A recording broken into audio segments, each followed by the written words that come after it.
नमस्कार।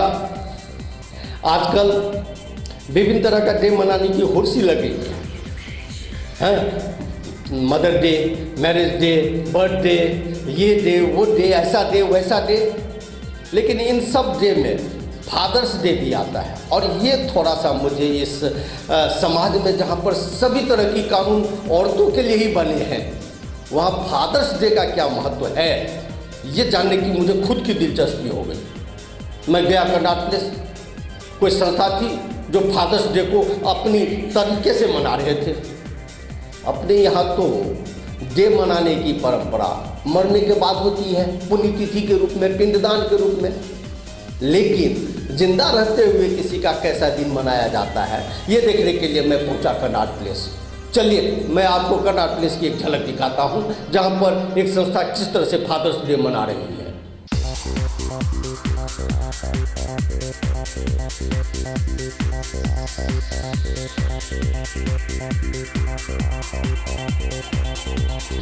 Fathers day के दिन हम लोग जो है सेलिब्रेट करते हैं कि फादर्स भी एक इंसान है, उन्हें भी जो अपने बच्चों से मिलने का अधिकार दिया जाए। बच्चों, माँ और बाप बराबर होते हैं, पिता जो है भगवान के दर्जा दिया जाता है। क्या लगता है आपको कि फादर एक इंसान नहीं है, ऐसा कुछ डाउट हो रहा है क्या आपको? हाँ, अब डाउट होने लगा है क्योंकि मैं खुद अपने बच्चों को नहीं देख पा रहा हूँ। पिछले 4 साल से उनको देखा नहीं है। क्यों नहीं देखे आप? पत्नी ने केस कर दिया और केस करने के बाद वो गायब हो गई है। 4 साल से दिखाई नहीं दी है, ना बच्चे देखे, मालूम नहीं किस हालत में है। अच्छा।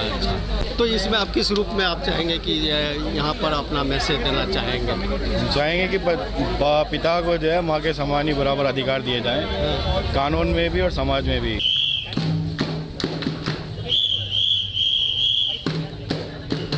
और इन्होंने अपना एक वेबसाइट भी बनाया है जिसका नाम रखा है इन्होंने आई लव यू डैडी। अपने यहाँ तो पिताजी, बाबूजी, पापा कहा जाता था, अब ये लोग डैडी पे आ गए। चलिए देखते हैं इन लोगों की डैडी का क्या दर्द है।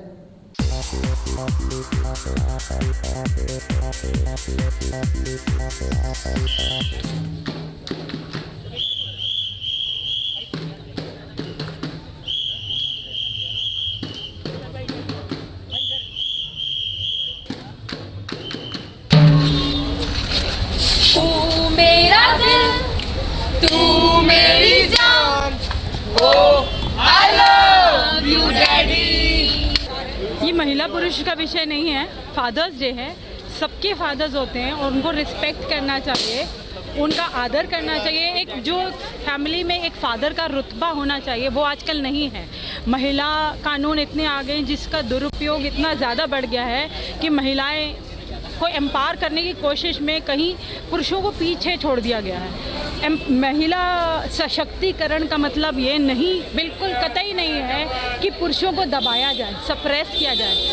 आपको यकीन नहीं होगा, आज की डेट में 64,000 पुरुष आत्महत्याएं कर रहे हैं। ये आंकड़ा इतना बड़ा है कि ये डबल है विमेन के सुसाइड से, महिलाओं की आत्महत्याओं से दुगना है।